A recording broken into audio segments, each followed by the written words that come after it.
Olá pessoal, tudo bem? Sejam mais uma vez bem-vindos ao nosso canal de Neuroeducação. Eu sou o professor Marcos dos Anjos e o assunto de hoje é: seu corpo te pertence? O assunto de hoje é um assunto bem interessante. Nós vamos pedir para vocês que vocês façam aí a inscrição no canal, que vocês deem aí aqui o seu like, o seu joinha se vocês gostaram, tá bom? Por favor, vamos lá.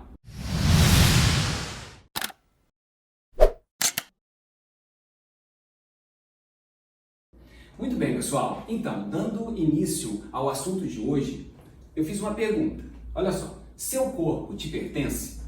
Algumas pessoas podem ficar um pouco em dúvida em relação a isso, né? Até quando nós estávamos discutindo hoje sobre esse tema, algumas pessoas ficaram em dúvidas e tal. Do que eu queria dizer com isso? Olha só, o que eu quero dizer é o seguinte: quando o nosso corpo foi formado?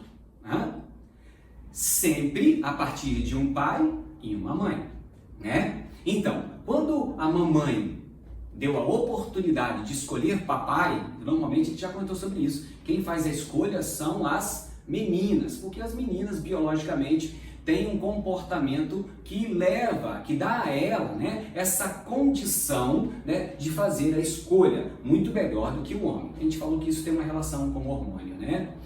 Muito bem, então, quando a mamãe e papai se juntam e faz o zigoto, a célula ovo, o zigoto, lembra? Cada um doa 23 cromossomos que vem do óvulo da mãe e 23 cromossomos que vem do pai, do espermatozoide do pai. E assim eles formam aquela célula ovo, o zigoto que nós chamamos, né? A partir daí, a criança começa a desenvolver, não é a criança, mas na verdade o embrião começa a se desenvolver. Então, o desenvolvimento embrionário começa então na fase de multiplicação celular. Célula-ovo começa então a multiplicação das células, passa pela fase de mórula, depois vai passar pela fase do embrioblasto, que vai ter aí o início da formação do embrião, é o que significa a palavra embrioblasto, vai formar o embriãozinho. O embrioblasto está pronto ali com mais ou menos 2 semanas.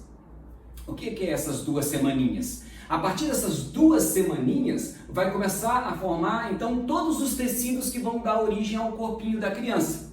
Tô falando de corpinho, vou formar o corpinho para você entender, para você começar a entender de onde vem, né, esse corpo que te pertence, né?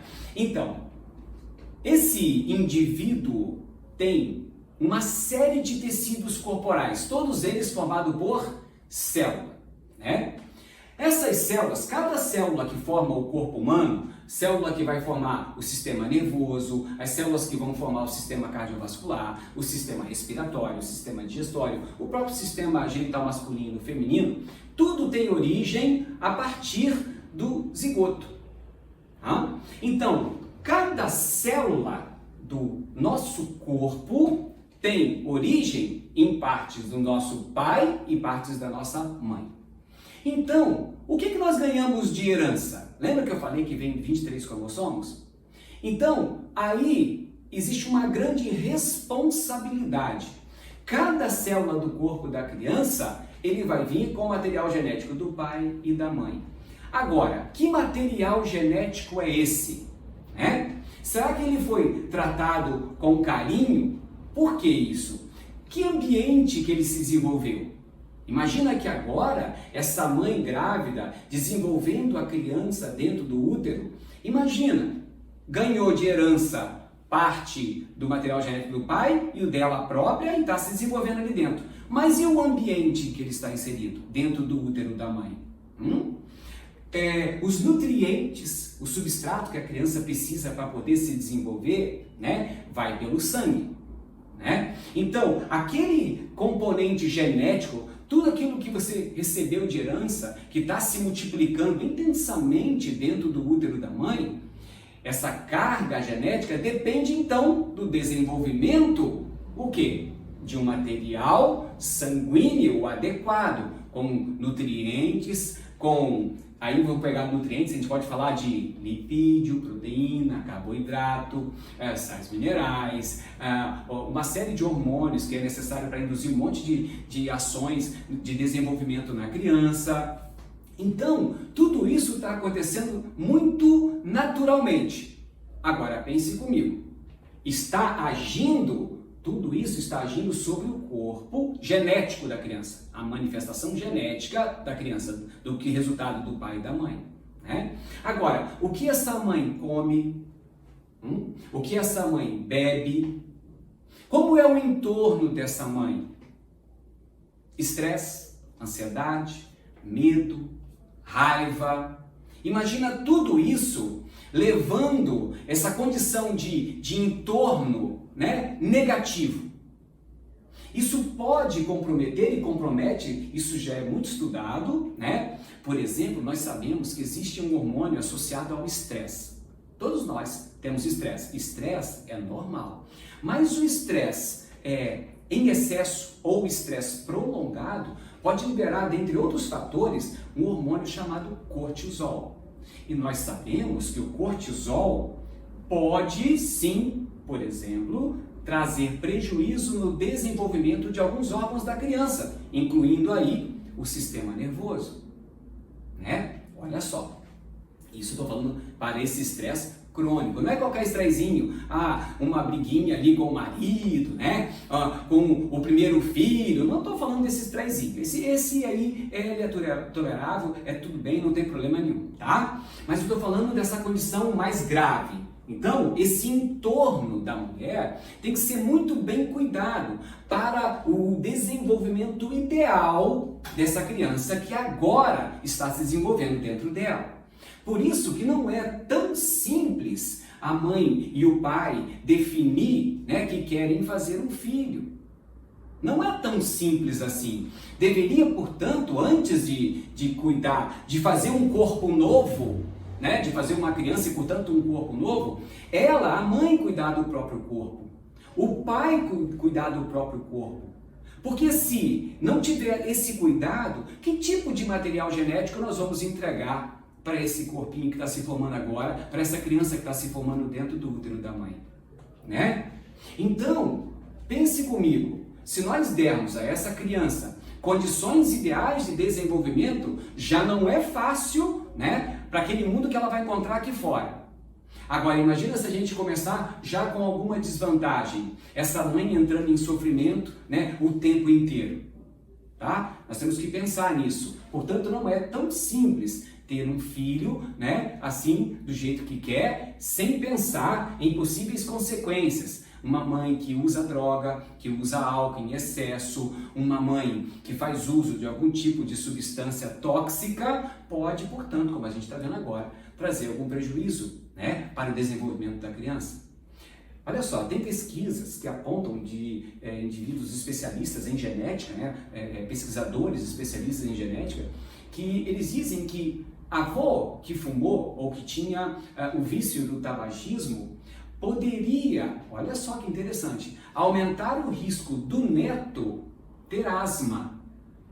Imagine se um avô, olha só, soubesse disso hoje, que o que ele faz hoje tem uma repercussão naqueles que virão dele depois. Não necessariamente no filho dele, mas pode vir no neto dele, né?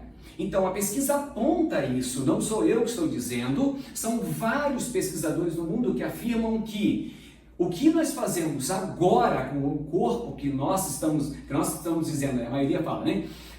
Que nos pertence, na verdade, não é bem assim, porque se você tiver a intenção de ter filhos no futuro, você deveria ter a preocupação, no sentido de cuidar do que você recebeu também dos seus pais, esse material genético que você recebeu. Não só, portanto, o pai e a mãe, né? Os dois precisam pensar dessa maneira, de forma a aumentar a chance e a probabilidade da criança ter um desenvolvimento saudável no ponto de vista genético e depois no ponto de vista ambiental.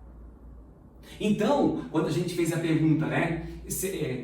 Seu corpo te pertence? Nós queríamos que você pensasse nesse sentido. Se você tem a intenção de colocar o seu material genético para frente, ou seja, se você quiser ser pai, se você quiser ser mãe, Então eu diria para você, não é bem assim, tá? Seu corpo não te pertence. Por quê? Porque na verdade, o que você estiver fazendo hoje, você vai fazer com que venha a se repercutir nos seus filhos ou nos seus netos, né? Então, essa é uma questão de muita responsabilidade, né? Cuidar com o nosso corpo para que aumente a possibilidade de saúde e, portanto, de sobrevivência daqueles que virão de nós ou de nossos filhos. Então, eu faria mais uma vez a pergunta, olha só, o seu corpo te pertence? Tem certeza?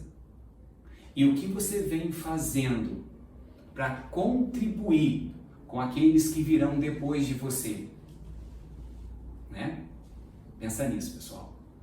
Então, um abraço, eu agradeço mais uma vez e se você gostar, deixa o seu like e se inscreve no canal, né? Para dar uma força, para poder o canal ganhar um corpo maior e a gente poder estar trazendo sempre material de qualidade para vocês. Não quero esquecer de dizer o seguinte, sempre no final dos nossos vídeos agora, nós vamos colocar algumas referências bibliográficas em relação ao assunto que a gente está tratando, né? Que eu acho que é legal para quem quiser se aprofundar, né, um pouco mais, vai ter algumas referências que vocês podem pesquisar. Tá bom, pessoal? Ok? Um abraço, tchau, tchau.